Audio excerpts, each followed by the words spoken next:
नमस्कार दोस्तों, इस वीडियो में सिखाने वाले हैं किसी भी संख्या का घन निकालने की शॉर्टकट ट्रिक। दोस्तों, इस ट्रिक के माध्यम से आप किसी भी संख्या का घन सिर्फ 5 सेकंड में निकाल सकते हैं। दोस्तों, सबसे पहले आपको पता होना चाहिए घन कहते किसे हैं। तो दोस्तों, किसी भी संख्या को स्वयं से 2 बार गुणा करने पर जो गुणनफल प्राप्त होता है उसे हम क्या कहते हैं? घन कहते हैं। यानी किसी भी संख्या को स्वयं से 2 बार गुणा करने पर जो गुणनफल प्राप्त होता है उसे उस संख्या का घन कहा जाता है। सबसे पहले आपको 1 से लेकर 10 तक संख्या के घन आने चाहिए। तो जैसे 1 का घन निकालेंगे तो 1 को हमें स्वयं से कितनी बार गुणा करना पड़ेगा? 2 बार गुणा करना पड़ेगा। तो देखो 1 का 1 में गुणा करें 1, 1 का 1 में गुणा करेंगे 1। तो 1 का घन कितना होता है? 1 ही होता है। अगली संख्या ले लेते हैं 2। 2 का हम घन निकालेंगे, कितने का निकालें? 2 का। तो 2 को स्वयं से कितनी बार गुणा करना पड़ेगा? इस 2 को स्वयं माने 2 से ही 2 बार गुणा करना। एक बार ये कर दिया, एक बार ये कर दिया, तो 2 दूना 4, 4 दूना 8। कितना आ गया? 8 आ गया। तो इसी प्रकार 3 का घन निकालेंगे तो 3 को स्वयं से 2 बार गुणा करना पड़ेगा। तो इस 3 को इसी 3 से कितनी बार गुणा करना पड़ेगा? 2 बार।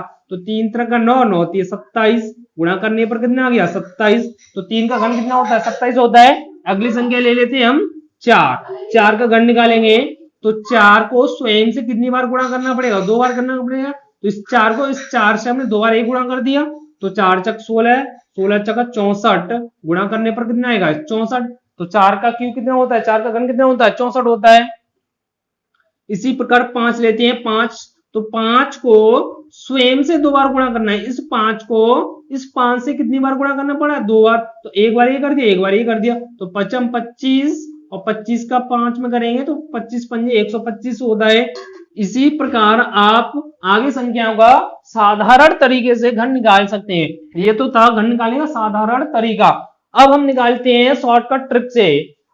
तो दोस्तों, अब चलते हैं शॉर्ट ट्रिक की तरफ। संख्या दे रखी है हमें 12। 12 का घन निकालना है शॉर्ट ट्रिक से। तो 12 में इकाई का अंक 2 है और दहाई का अंक है 1। तो इकाई अंक का हमें घन करना है। सबसे पहले क्या करना है? इकाई अंक में 2 है तो 2 का हम क्या करेंगे? 2 का घन करेंगे। 2 का घन कितना होता है? अभी बताए 8 होता है। 8 लिख दिया। अब इसके बाद आपको क्या करना है? यहाँ पे पावर कितनी? 3। घन की घात कितनी होती है? 3। तो इस 8 को 3 अंकों में लिखना है। 8 को 3 अंकों में। तो यहाँ पर 8 में एक ही अंक है तो इसके आगे हम 2 जीरो और बढ़ा देंगे। तो 8 को हमने 3 अंकों में इस प्रकार लिख दिया। जब भी आप इकाई अंक का घन करोगे तो उसको 3 अंकों में ही हमेशा लिखना है। इसी प्रकार अब इसके बाद आता है 1। ढाई अंक में कितना? 1। तो 1 का घन कितना होता है? 1 का घन 1 ही होता है। इसे आप जितना आ रहा है उतना ही रहना है। चाहे ढाई अंक का घन करने पर 1 अंक में आ रहा है तो 1 अंक में रहना है। 2 अंकों में आता है 2 अंकों में रहना है। 3 अंकों में आता है तो 3 अंकों में रहना है। इसमें आपको कुछ बढ़ाने की जरूरत नहीं है। ढाई अंक में जितना आ रहा है उतना ही संख्या रखनी है। अब इसके बाद आपको करना क्या है? इस 1 का 2 में गुणा करना है और इसके बाद गुणा कर देना है आपको 3 में। तो देखो 1 का 2 में गुणा करें, 2 एकम 2, 2 तिया 6। कितना आ गया आपका? 6 आ गया। अब इस 6 आ गया, 6 का गुणा इस 12 से कर देना है। तो 12 से गुणा कर देंगे 6 का, तो 12 6 कितना होता है? 72। ये 72 आपको इस 1008 आया है, इस 1008 में जोड़ देना है। तो देखो पहले वाले अंक के नीचे आपको कुछ लिखना नहीं है तो 2 लिख दो सेकेंड अंक के नीचे और 7 लिख देंगे थर्ड अंक के नीचे। अब इसे हम प्लस कर लेंगे, क्या करें? प्लस। तो 8 का 8 आएगा, 0 में 2 जोड़ेंगे 2, 0 में 7 जोड़ेंगे 7 और 1 का 1 उतर जाएगा। तो आपका ये घन निकल कर आ गया 12 का 1728। 12 का घन कितना निकल के आ गया? 1728। तो दोस्तों, अगली संख्या दे रखी है 70 का घन इसी प्रकार निकालेंगे। 70 में इकाई अंक 1 का है, 1 का घन करेंगे कितना होता है? तो देखो दोस्तों, 1 का घन करेंगे 1 ही आता है, मगर यहाँ पे इकाई अंक को 3 अंकों में लिखना है तो इसके आगे हम 2 जीरो अपनी तरफ से और बढ़ा देंगे। अब इसके बाद हमें ढाई अंक में कितना दिया? 7। 7 का घन कितना होता है? 7 का होता है 343।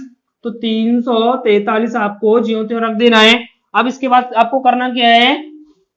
7 का 1 में गुणा करना है, इसके बाद 3 में गुणा कर देना है। तो 7 एकम 7 और 7 के 21, ये गुणा करने पर आ गया 21। अब इस 71 से ही इस 21 को गुणा कर देना है। इस 71 को ही 21 से गुणा कर देना है। तो गुणा करते हैं 1 एकम, तो गुणा करते हैं 71 एकम 71, 16 आएगी आपकी 7। ठीक है, 71 के दूने कितना होता है? 142। 142 में 7 जोड़ेंगे तो 149 आएगा आपका। कितना आएगा? 149। अब मेरे क्या होता है? पहले अंक के नीचे आपको कुछ लिखना नहीं है। अब अंक को क्रमवाई लिखते जाओ, 1 9 4 1 और इसे हम क्या करते हैं जोड़ देंगे। एक का एक आएगा, 0 में 1 जोड़ेंगे 1, 0 में 9 जोड़ेंगे 9, 4 में 3 जोड़ेंगे 7, 4 में 1 जोड़ेंगे 5 और ये आपका 3 का 3 आ जाएगा। तो आपका 71 का घन निकल कर आ गया 35 79 11। ये आपका 35 के घन का आंसर हो गया। अगली संख्या दे 48, 48 का हम घन निकालेंगे तो सबसे पहले 48 में इकाई अंक कितना है 8 है, तो 8 का हम घन करेंगे तो 512 होता है। 8 का घन कितना होता है 512, मगर इकाई अंक में 3 अंक चाहिए, मगर यहाँ पे हमें 3 अंक प्राप्त हो चुके हैं तो हमें 0 बढ़ाने की कोई आवश्यकता नहीं है। अब चलते हैं अगले अंक की तरफ। यहाँ पे कितना है सेकंड अंक यानी 2.5 का अंक 4 का। 4 का घन कितना होता है 4 का घन 64 होता है, ये हमने 64 लिख दिया। अब इसके बाद आपको क्या करना है, इस 4 का 8 में गुणा कर दो, 4 8 32, 32 का गुणा 3 में तो 32 3 96 होता है, 32 3 96। इस 96 को 48, ये 48 दिया, 48 से गुणा कर देंगे, 48 से क्या करेंगे गुणा, तो 8 6 48 की 8 हासिल कितनी आएगी 4, 8 9 72 और 4 6 24, इसे जोड़ लो 10 यानी 100 आ गया। 100 की यहाँ पे 0 हासिल 10 हो जाएगी, 4 नंबर 36 और 46 आ जाएगा। इस 46 को पहले अंक के नीचे कुछ लिखना नहीं है, अब क्रमवाही रखते जाएंगे 8 0 6 4, इसे हम प्लस कर लेते हैं 2 9 5 10, 10 की 0 हासिल 1, 10 1 11। तो ये आपका 48 का घन आ गया 11 0 5 9 2। अगर अभी भी आपकी समझ में ये शॉर्टकट ट्रिक नहीं आई है तो आगे भी हम संख्याएं ले लेते हैं, ठीक है। तो चलते आगे संख्या की तरफ, सबसे पहले से हम क्लीन कर देते हैं। तो अगली संख्या ले रखी है यहाँ पे हमने 56, तो 56 का हम घन निकालेंगे शॉर्ट ट्रिक से। तो इकाई अंक देखेंगे इसका 6 का है, तो 6 का हम घन करेंगे, 6 का घन कितना होता है 2 से 16 होता है। इसके बाद 2.5 अंक का घन करेंगे, 2.5 अंक कितना होता है 125 होता है, 125 हमने ये लिख लिया।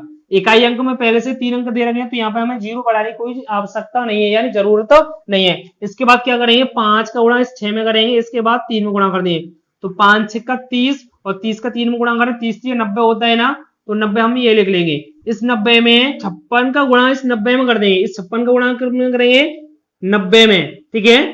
तो ये 90 दिया है, यहाँ पे 56 लिख लेते हैं। अब 56 का 90 में गुणा कर लेते हैं, तो 9 का गुणा कर लेंगे, 9 6 54 की 4 हासिल 5 9 45 5 50, तो 56 का 90 में गुणा करने पर 5440 आ गया। तो 90 का 56 के साथ गुणा करने पर आ गया 5040। तो मैंने क्या बताया इकाई अंक के नीचे कुछ लिखना नहीं आपको। इसके बाद क्रम बाय क्रम अंक लिखते जाएंगे जो भी अंक प्राप्त हुए हैं हमें। अब इसके बाद हम इसे क्या कर लेंगे प्लस कर लेंगे, 6 का 6 आएगा, 1 में 0 जोड़ेंगे 1, 4 और 2 6, 0 में 5 जोड़ेंगे 5, 5 और 2 7, 1 की उतर के आ जाएगा, 1 ही उतर के आ गया। ये 56 का घन निकलकर आ चुका है दोस्तों। अगली संख्या दे रखी है हमें 88, 88 का भी घन इसी प्रकार निकालेंगे। इकाई अंक में 8 है, 8 का घन कितना होता है 512 होता है, ठीक है। इकाई अंक में 3 अंक आ चुके हैं, हमें 0 बढ़ाने की कोई जरूरत नहीं है। अब 2.5 अंक का भी हम घन इसी प्रकार करेंगे, तो 2.5 अंक का घन कितना होता है 512 होता है। अब इसके बाद क्या 8 का 8 में गुणा कर, 8 8 64, 64 का 3 में गुणा कर देंगे, तो 64 का 3 में गुणा 4 3 12 और 3 6 18 और 1 19, ठीक है। अब इसके बाद 88 का गुणा कर लेंगे 192 में, तो गुणनफल प्राप्त हो हमें 16896। अब इस 16896 को ऊपर वाली संख्या में जोड़ देंगे, तो इकाई अंक के नीचे कुछ लिखना नहीं है, 6 9 8 6 1, इसे हम क्या करेंगे प्लस कर देंगे, तो 2 का 2 आएगा, 6 और 1 7, 9 और 5 14, हासिल 1, 8 और 2 10, 10 और 1 11, हासिल 1, तो देखो 6 7 7 और 1 8 और 6 का 6 आ जाएगा। ये आपका 88 का घन निकल कर आ गया 68 14 72, 68 14 72। तो दोस्तों ये वीडियो हमारा आपको कैसा लगा कमेंट बॉक्स में जरूर बताएं, और आप चैनल पर नए हो तो हमारे चैनल को प्लीज सब्सक्राइब कीजिए और बगल में दिए हुए बेल आइकन के बटन को प्रेस कीजिए, जिससे हमारे आने वाले नए नए वीडियो को नोटिफिकेशन आपको समय पर प्राप्त होते रहें।